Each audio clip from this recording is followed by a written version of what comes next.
Pour mieux s'immerger dans la réalité politique, sécuritaire, économique et sociale d'Israël, connectez-vous chaque matin sur Studio Kalita. Daniel Haïk vous y attend pour sa revue de la presse.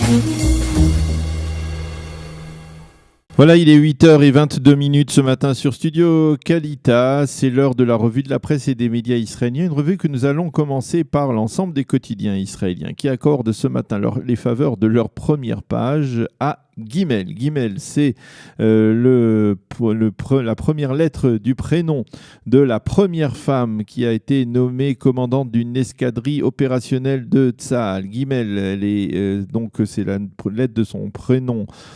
A le grade de commandant dans Tsahal. Elle n'est pas la première femme seulement qui a commandé une escadrille, mais elle va désormais commander une escadrille de combat. Il s'agit de la prestigieuse escadrille de Narshon qui rassemble, on va dire, les avions espions de l'armée de l'air israélienne. Et ce matin, on la voit recevoir une fleur de l'un de ses deux jeunes enfants.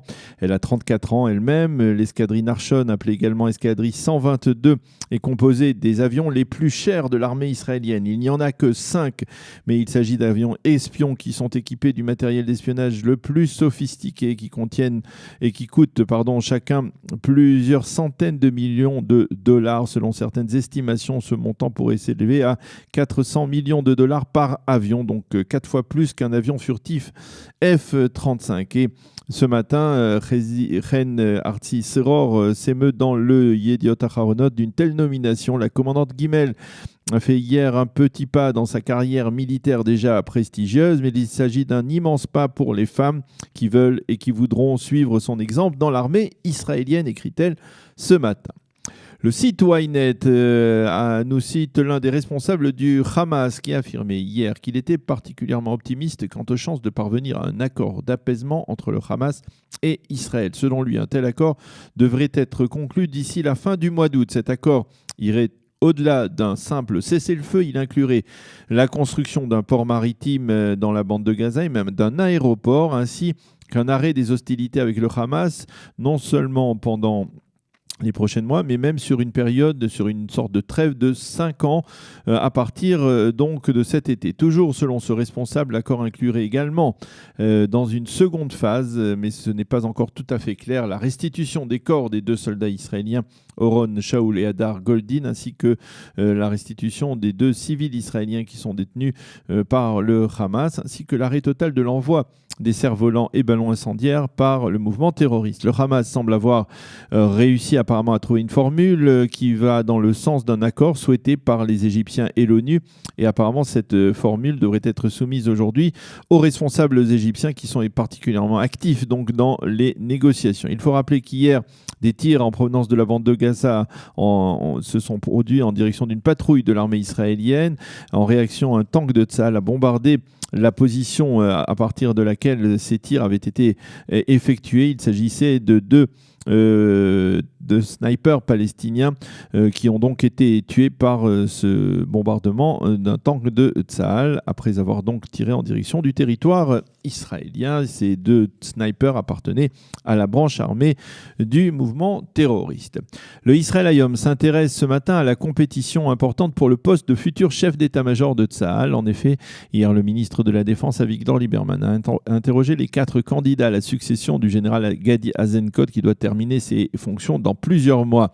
Le candidat le plus en vue est l'actuel numéro 2 de Tsahal, le général Aviv Kochavi. Le Israël Hayom révèle qu'avant de rencontrer ces généraux, Avigdor Lieberman a pris conseil auprès de plusieurs anciens ministres de la Défense et anciens chefs d'état-major de Tsahal.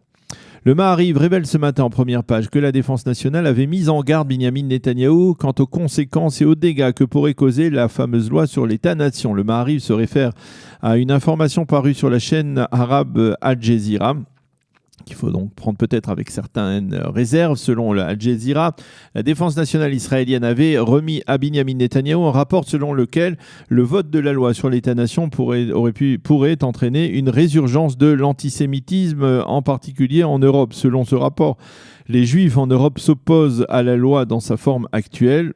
Autre conséquence, le monde arabe modéré serait freiné dans sa volonté de rapprochement avec l'État d'Israël par la teneur de cette loi. Ceci étant, le Israël Hayom cite ce matin l'ancien député Likoud Uriel Lin, qui était député et surtout l'un des initiateurs de la loi sur le respect des êtres humains et leur liberté. Donc en 1992, Uriel Lin affirme que cette loi sur l'État-nation n'est pas une loi discriminatoire et qu'il ne faut pas y introduire le moindre changement. Et pourtant, en marge, le journal, le Israël Hayom, qui est proche du pouvoir, on le sait, indique que la Knesset va se réunir aujourd'hui en séance extraordinaire pour introduire, apparemment, pour en tout cas tenter d'introduire des changements sur la loi sur l'État-nation. Il s'agit d'une initiative de l'opposition.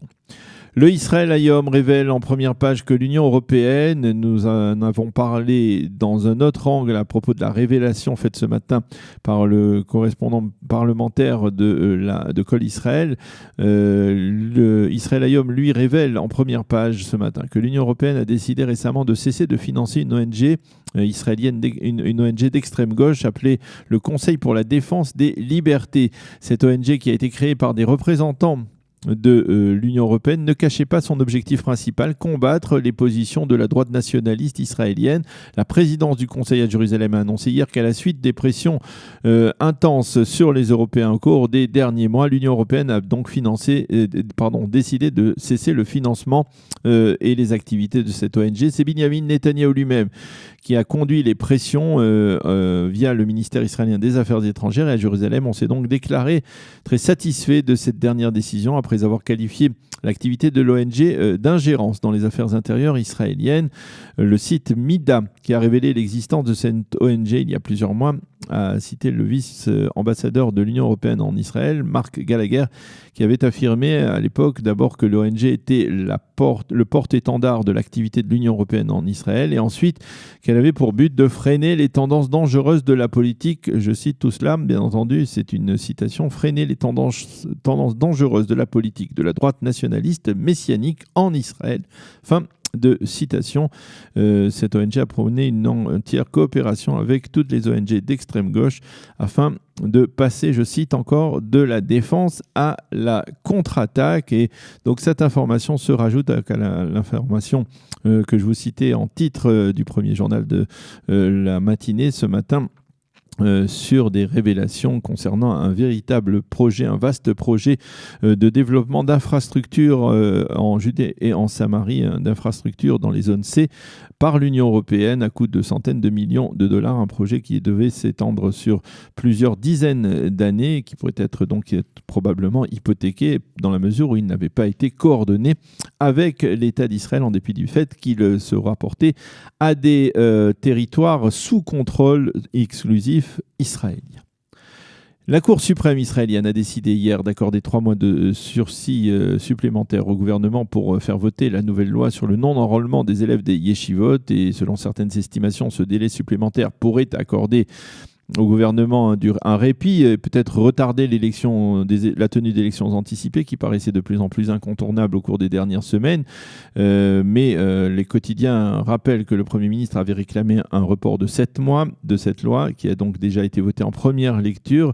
Le Israël Hayom cite, lui, des responsables de la coalition qui, eux, au contraire, affirment qu'au bout du compte, il n'y aurait que 2 mois après la rentrée parlementaire d'octobre pour parvenir à faire voter cette loi, ce qui, selon eux, ne semble pas du tout suffisant, particulièrement à cause de l'opposition farouche du ministre israélien de la Défense, Avigdor Lieberman. Voilà donc pour ce survol de la presse israélienne de ce mercredi matin. Nous allons marquer une pause musicale et ensuite nous serons en ligne avec Michel Gurfinkel, journaliste, écrivain, pour parler des sanctions imposées par les Américains contre l'Iran et de leurs répercussions éventuelles. Pour mieux s'immerger dans la réalité politique, sécuritaire, économique et sociale d'Israël, connectez-vous chaque matin sur Studio Kalita. Daniel Haïk vous y attend pour sa revue de la presse.